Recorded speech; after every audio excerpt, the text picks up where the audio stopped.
सरकारी जागिर, त्यसमा पनि लोकसेवा आयोगको जागिर आज पनि धेरैका लागि सपना हो। विगतमा कर्मचारी माग गरे भन्दा दोब्बर तेब्बरसम्म आवेदन परेको सुन्ने गरिन्थ्यो। तर मध्य प्रदेश लोकसेवा आयोगका अनुसार 2080-81मा आह्वान गरेको विज्ञापनमा 50% भन्दा कम आवेदन पर्यो। लोकसेवा आयोग नेपालका अनुसार विगतका वर्षहरूको तुलनामा समग्रमा सरकारी जागिर खान खोज्नेको सङ्ख्या घटेको छ। 2079 को तुलनामा 80मा 10,000 कमले लोकसेवाको परीक्षा दिएको तथ्यले पनि यसलाई पुष्टि गर्छ।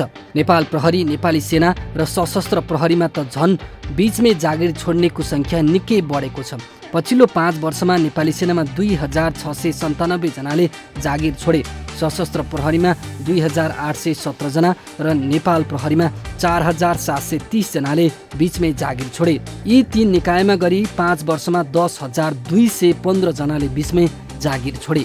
निजी क्षेत्रमा पनि कामदारको हाहाकार छ। यतिसम्म कि कुनै बेला सरकारी जागिर छोडेर मानिसहरू ब्याङ्कमा जागिर खान आउँथे। आकर्षक तलब भत्ता र सेवा सुविधाका कारण धेरैको रोजाइमा पर्ने गरेको जागिर छाड्नेको सङ्ख्या पछिल्लो समय बढ्दो छ। गएको 1 वर्षमै 3,359 जनाले ब्याङ्कको जागिर छाडे। सरकारी तथ्याङ्क अनुसार देशभर 40% स्थानीय तहमा कृषि कामदारको अभाव छ।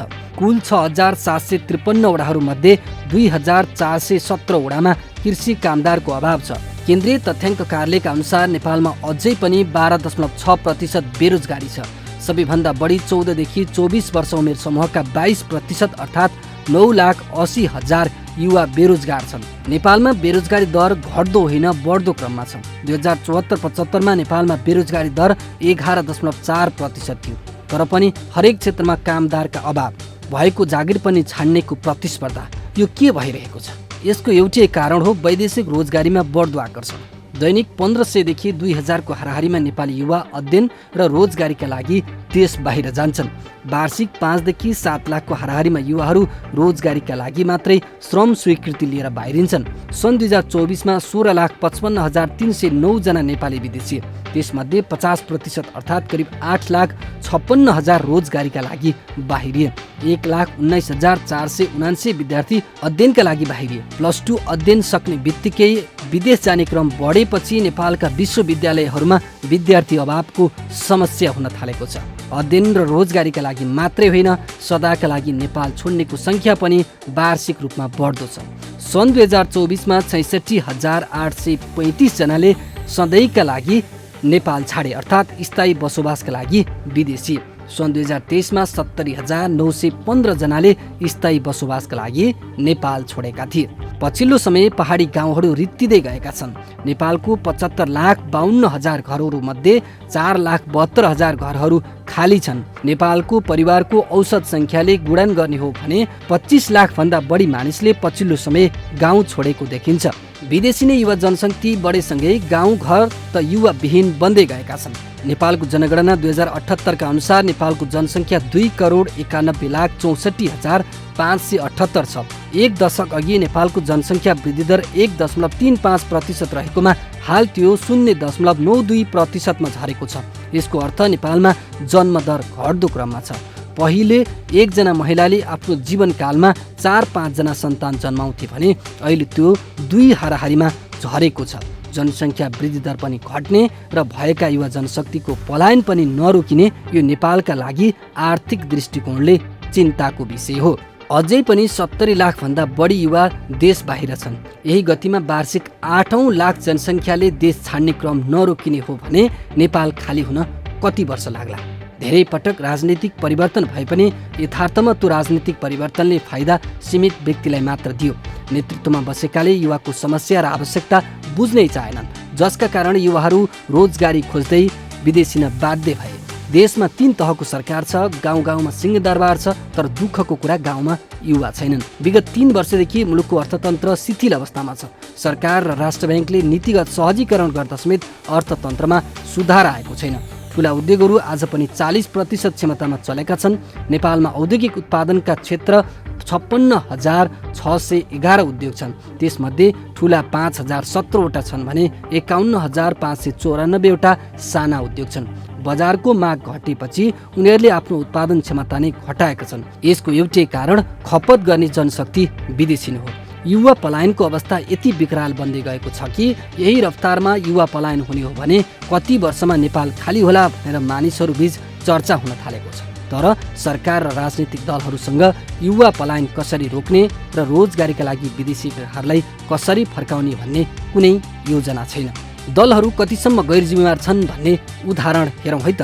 2079 को मक्सिरमा सङ्घ र प्रदेशको चुनाव भयो। उक्त चुनावमा बेरोजगारी र युवा पलायन रोक्न हामी 5 वर्षमा के गर्छौँ भनेर दलहरूले गरेको प्रतिबद्धता अनुसार काङ्ग्रेसले आफूले जितेको 5 वर्षमा 12,50,000 नयाँ रोजगारी सिर्जना गर्ने प्रतिबद्धता जनायो। पर्यटन, निर्माण, यातायात, वित्तीय क्षेत्र, खनिज र अन्य क्षेत्रमा गरी वार्षिक 2,50,000लाई रोजगारी सिर्जना गर्ने कङ्ग्रेसको सङ्कल्प थियो। अझ 2074 को चुनावमा त काङ्ग्रेसले हरेक वर्ष 5 लाख रोजगारी सिर्जना गर्ने बाचा गरेको थियो। कि एमाले पनि के कम, उसले त 2079 को चुनावमा काङ्ग्रेसले भन्दा दोब्बर 5 लाख रोजगारी सिर्जना गर्ने बाचासहित आफ्नो घोषणापत्र जारी गरेको थियो।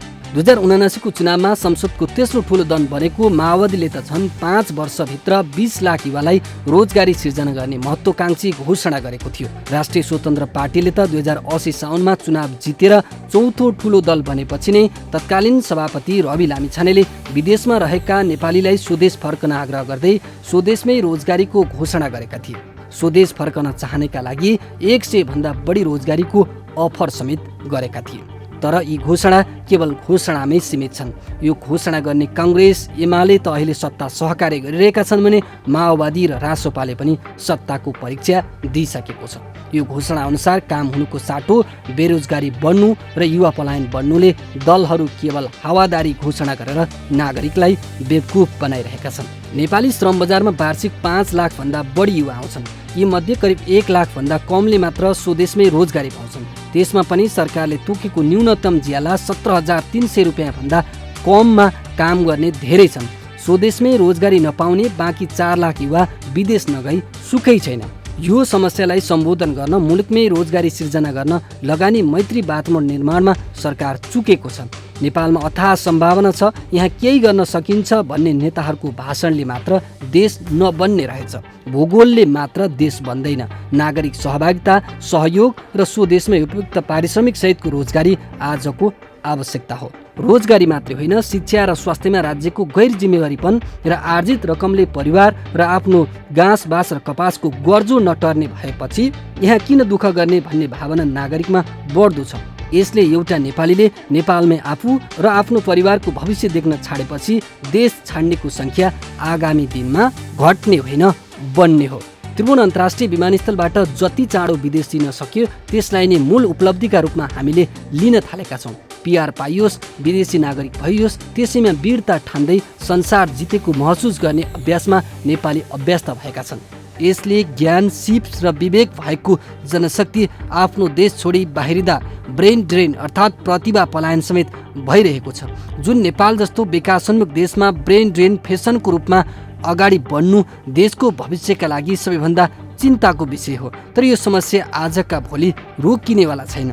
सरकारले भएकालाई रोक्ने नीति बनाउँदा र त्यसलाई कार्यान्वयन गर्दा अझै केही वर्ष पक्कै लाग्छ। त्यति बेलासम्म अर्को लाखौँले देश छाडिसकेका हुनेछन्। रहरले जानेहरूलाई त सरकारले जे गरे पनि रोक्न सक्दैन। तर बाध्यताले बाहिरिनेहरूलाई रोक्न नीति बनाउन आवश्यक छ। त्यसका लागि सरकारले तयारी थाल्न ढिला भने भइसकेको छ।